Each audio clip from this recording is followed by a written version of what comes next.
It is an unseasonably mild Tuesday evening in October 2023. In a quiet village called Edale in the north of Derbyshire, three men are preparing for a challenge quite unlike anything they have attempted before. Chris, Aidan and Niall are walking from Edale Primary School to Doveridge Primary School to raise money for charity, specifically desperately needed funds for food banks. This will be no afternoon stroll. In total, the walk will be 50 miles and is expected to take over 15 hours to complete. They're all young, fit and enthusiastic. They teach sport to school children for Rural Derbyshire Sport Support Partnership and have decided to take their passion for their communities a step further, several thousand steps in fact. It is 9:30 at night, and despite the miles of impending darkness ahead of them, they're in great spirits. As the team disappear into the darkness, I can hear them chatting and laughing long after I've lost sight of them.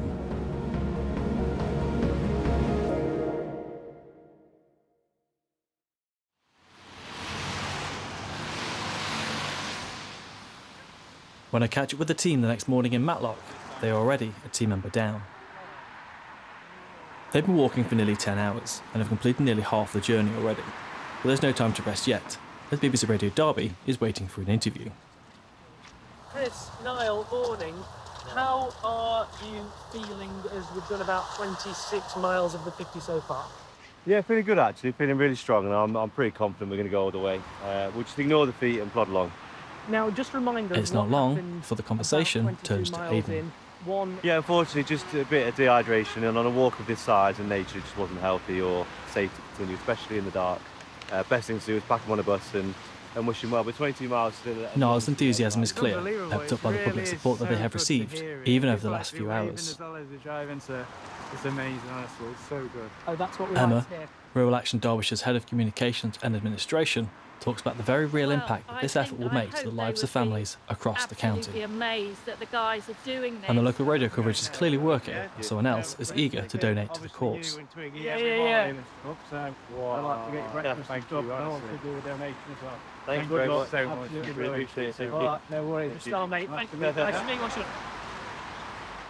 For Chris and Niall, the agenda now turns to a well-earned, carb-heavy breakfast. A milkshake or something like that, I think. With no sleep and over 20 miles completed, they are already tired and sore. So why are they doing this? Why make this incredible effort for this particular cause? Here's Charlotte from Rad's Feed in Derbyshire project. Food banks and community pantries are massively important. Pre-pandemic, there were about 20 food banks in Derbyshire, and there are now almost 50 food banks and community pantries.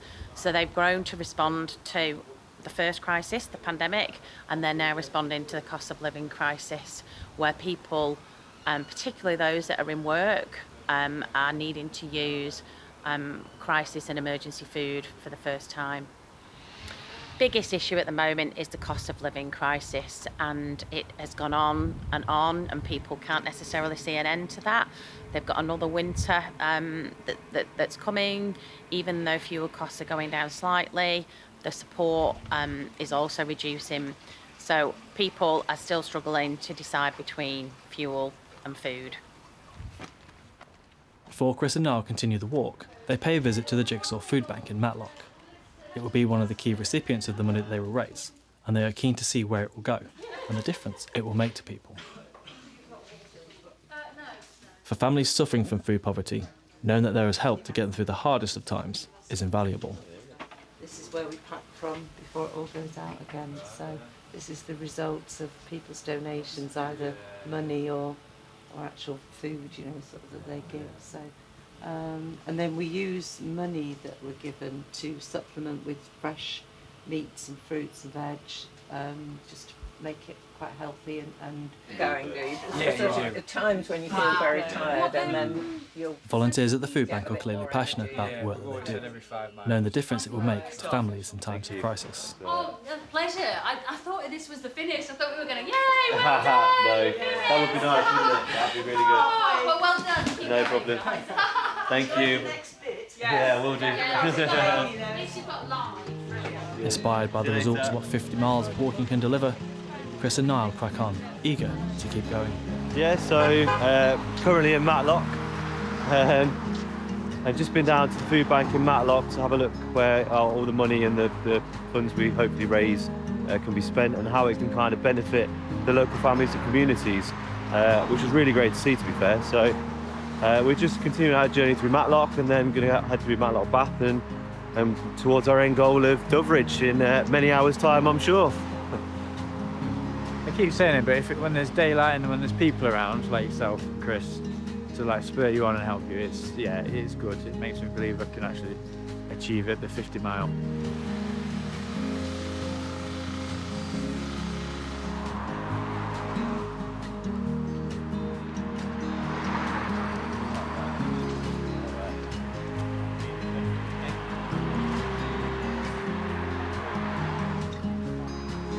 So I was just talking about what's school-wise, and to get a really nice photo. Obviously, our own school that we're based at, we're really good to get a photo with and get some of the staff and maybe even the head teacher and stuff like that potentially.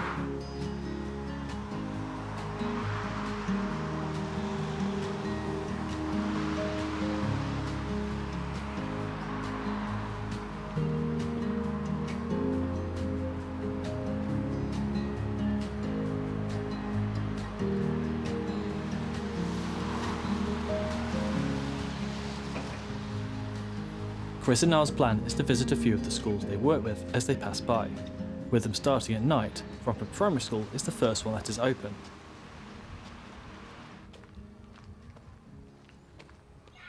And they are warmly welcomed with excitement and hot buttered toast. It is a flying visit, and they are soon underway again. Come on then. See you later. Obviously you can't hear the cheer when we're on the photo. Yeah. See you later. Nah, we'll be alright. It's because I've stopped. It's your fault. Yeah, it just takes a while to warm up.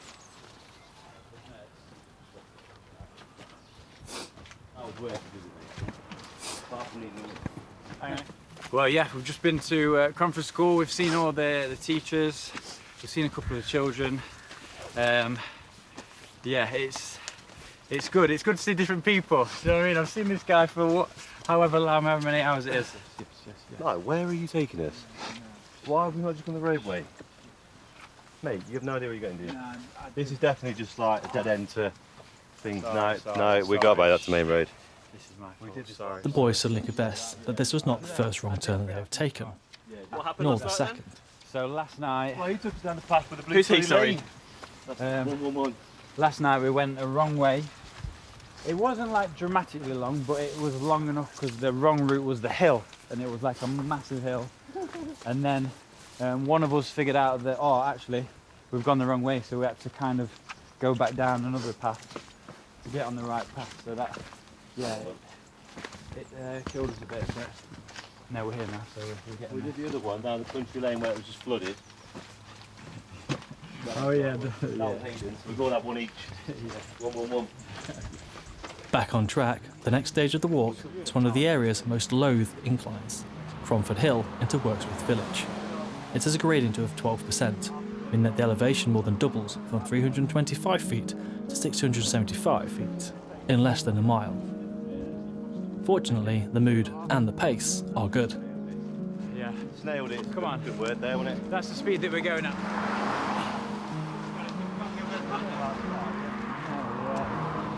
Oh, that sounds mad. Worksworth's where our base hub is, our offices, so we're going to visit our school now, so it'll be really exciting to see some of the staff hopefully and get G'd on a bit more. We could do with a bit of up the boys, couldn't we?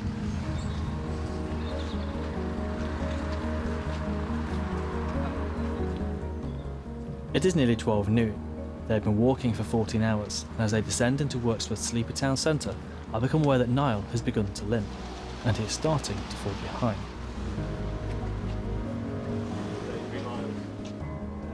What's more, his upbeat attitude and boundless enthusiasm seems to have faded. That's 2/3, I think. Yeah, just about 2/3. Feeling good, aren't we, Niall? Yes, absolutely amazing. With only a few hundred yards to Anthony Edale School, there is a sense that the walk is finally beginning to take its toll.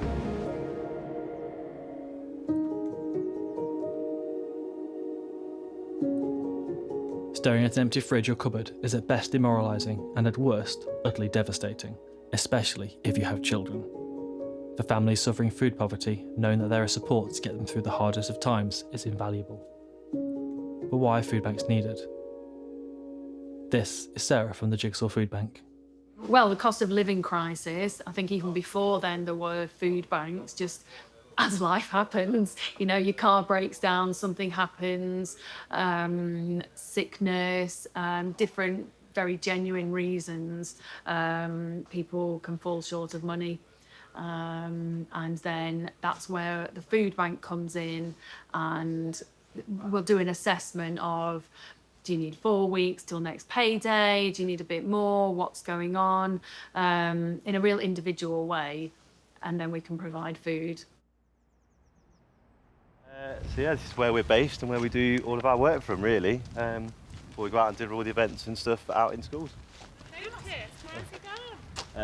22 miles and unfortunately dehydration and hard cinnamon on a bus. Well, I got 3 biscuits and there's 3 of you. Yeah, we're going to go down the road to Ashbourne and then it's another 3 hours from there to Doveridge.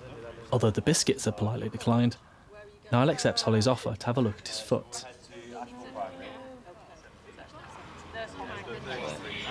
It's just the feet, they just get quite sore, but I mean, everything else. It soon becomes clear that the issue is more serious than assumed.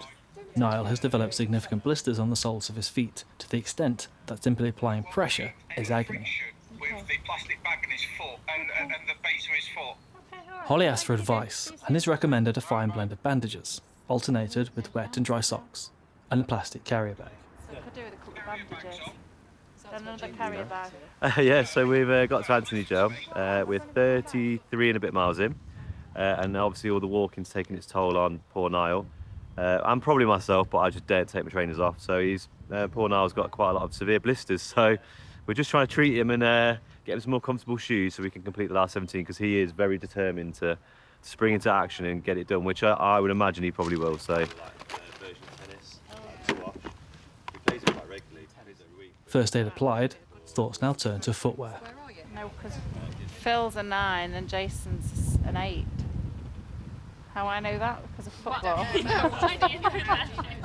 The caretaker soon appears with a fresh pair of trainers that are the right size for him. I'm going to go in easy. I'll take the laces out. However, a combination of padded dressing and pain mean that they are still uncomfortable, so Niall's faithful hiking boots are put on again. It's bare, but still limping. It's going to be painful. It feels it's solid. I can't move it, which is good, I think, isn't it? It's stuck in any further damage. No, that's what. Chris and Niall leave Worksworth, bolstered by the care and encouragement of their colleagues and friends. Just walking through Ashbourne and down to Doveridge, so we've got roughly 6 hours and 10 minutes pace pending to get down to Doveridge. So we're hopeful to get down maybe for about 7:30, 7. So hopefully we'll make good progress and finish the walk the last 17 miles. Yeah. Come on. Come on. Morale high and filled with optimism, they push on, renewed and ready to face the next leg of their journey. Just, of course, as the rain begins to fall.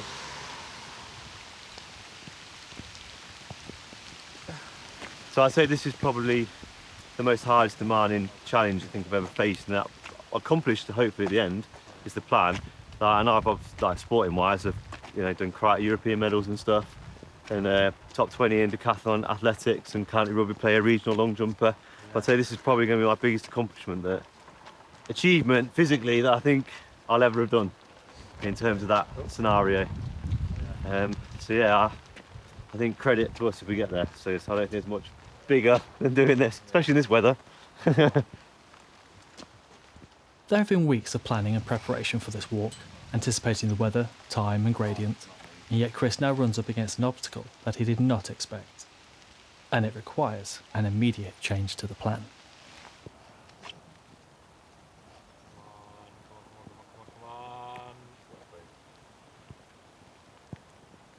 To avoid the cows, Chris is going to take the slightly longer route around the field where they are roaming free.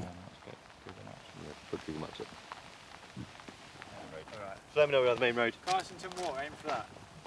Yeah, just head up to the main road, and I'll meet you on the main road to Knifeton. Niall and I are to continue along the planned route and meet Chris on the road to Kniveton. It is a simple plan.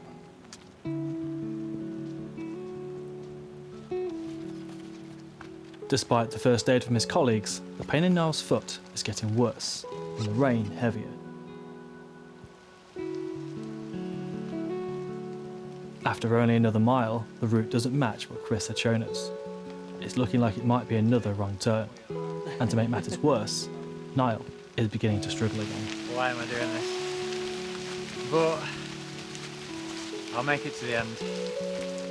Chris said the time would be around 7 o'clock finish. It could be later than that. I don't care, I will finish it, no matter what.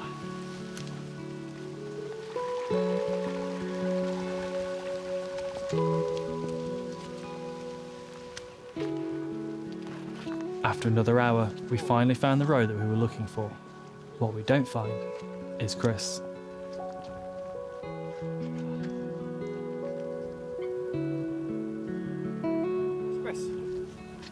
Well, we have lost Chris. I knew this would happen. It's not necessarily a bad thing, because I want him to keep on going and me to catch him up. You know these things, it works out. It always works out. I will catch him up eventually somewhere. So. Yeah. Even in the face of a setback, Niall's glass has returned to its trademark half-full state, but it is clear that he is both tired and demoralised. The problem is that we don't know where Chris is, and the mobile phone signal is so poor that neither of us are able to contact him, or him us. Wet, hungry and lost, the effort begs the question, is all this actually worth it? Fundraisers are great because we use cash donations for like fresh stock, cheese, butter, and fresh things.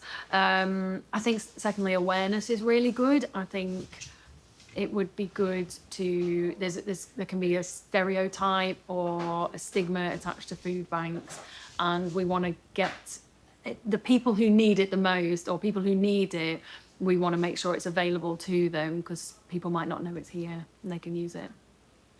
So food banks and food projects are struggling to basically find stock.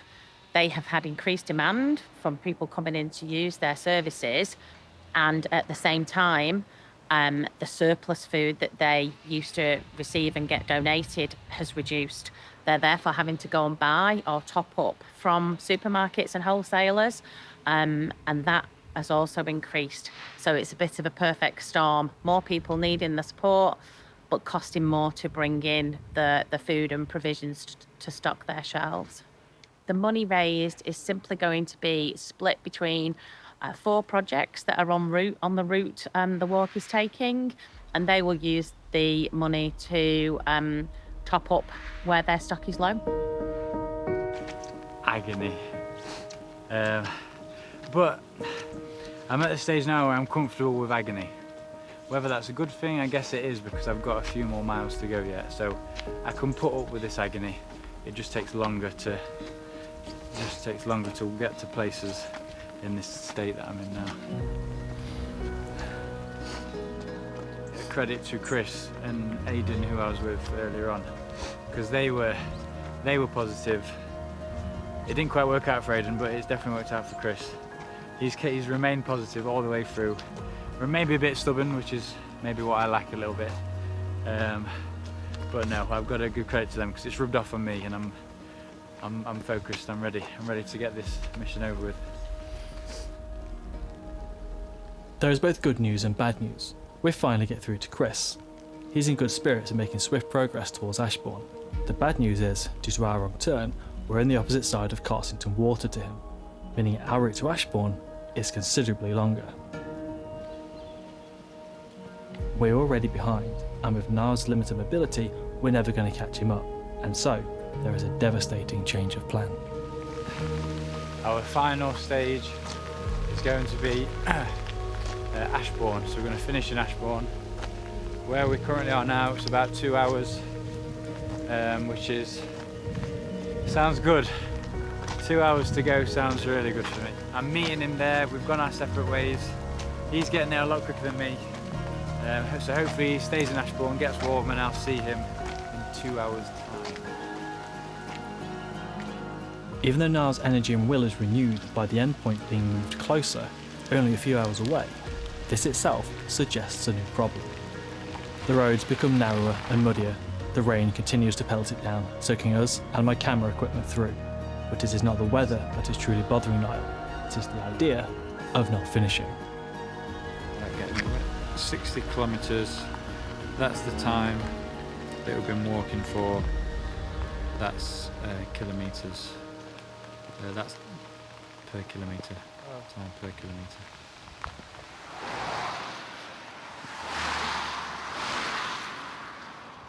Sadly, it is not long before Niall must face the undeniable fact that at this speed, we're never going to get to Ashbourne for hours after Chris, if at all. We need to get there soon, and so are faced with no other option but to call for help.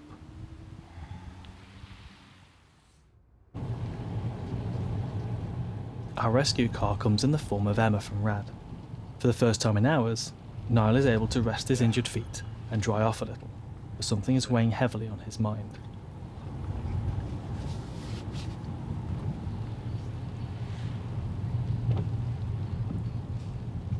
We drop into Ashbourne Primary, the penultimate checkpoint, but it is a bittersweet achievement for Niall. He has not done what he set out to do, and it is bothering him.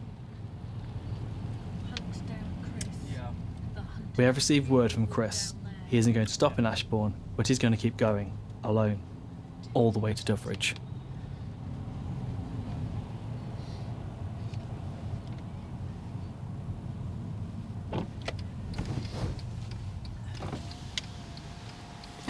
Afternoon. We find Chris striding down the road. He is in an excellent mood, thanks to an emergency supply drop. I managed to convince my wife to come and bring me some supplies, so I've changed shoes and socks. And she bought me a brolly. I'm good to go. Now I'm going to Doveridge, mate. I'm going the way to Doveridge. Doing it. I'm going to pace it, to be fair. I'm going to annihilate it to the races. And I have seen your feet, so I probably will recommend it. Mine are blistered, but they're not like yours. With a pacey walk, I think it's 9.8 miles left. I anticipate about a 3-hour journey, and I'm going to put my foot down. And so the aim is to get there by 10 to 8 sort of time latest. Despite the concern from Emma and myself, it is Chris's stoic determination that inspires Niall to carry on. I'm going to do it. I'll stay behind you. They're going to walk together for a while. Then Chris will kick into high gear, and Niall will follow along at his own steady pace. As they get ready for the final stretch, Chris gives an update on his solo adventure. Yeah, so I kind of just reverted back to the old route. So we went for a bit of a different route from the original plan, which ended up being a cow field, and I just happened to be petrified of cows. So I basically doubled back and just went back to the original route. So I went out of Wirksworth, up kind of the single track road, up to Ashbourne Road, which leads down through Knifeton, all the way down to Ashbourne. So I did that, and then I managed to get organised my one lovely wife to bring me some nice dry shoes and socks, which has really propelled me to go on and finish the last 9 miles. So that's the plan. And now I'm in Ashbourne, I'm going to go the whole hog. Very happy with your rally there. Yeah, I mean, that was also key. I didn't ask for that. Are you feeling now about I don't know what you're expecting. I can't even speak, honestly. I'm going to go the same route as him, not at his pace, but I want to make sure I do 50 miles. We said it on the GoFund thing, 50 miles. I'm doing it, 50 miles. No matter the pace, I don't care about the pace. It's just 50, getting 50 on here. Okay. With my camera equipment suffering from the wet weather, I am forced to bow out. Before the walk has even finished, the effort has raised more than the target amount. It is a tremendous success, and an unbelievable feat of the dedication and generosity of a group of young men who care for the people in their community. Once again, I am left watching the team disappear into the distance, laughing, chatting, and walking together.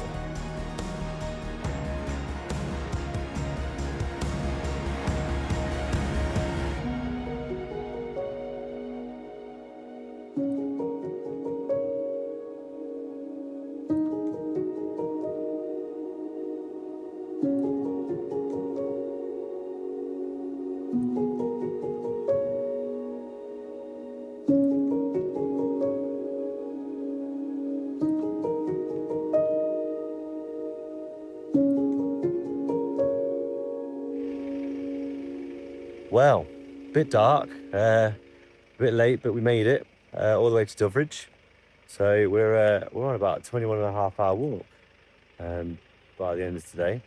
So it's been a very, very long walk, very, very difficult, and probably more difficult than I ever expected, but it was worth every second because by the time that we reached, obviously, our goal of Doveridge, we reached our target as well of £1,000. So I'm absolutely elated that we've managed to get to that, even though the elation probably looks a bit weak because I'm a bit tired. But yeah, delighted to get to that 1,000. I'd love to just get a little bit more and help out those families in need, especially in the times of crisis that we're living in and Christmas coming up and stuff. So yeah, I'd love to help as many families as possible. And we've seen on our walk today what food banks can really do. So thank you very much to everyone who's donated, and hope we can get a few more donate.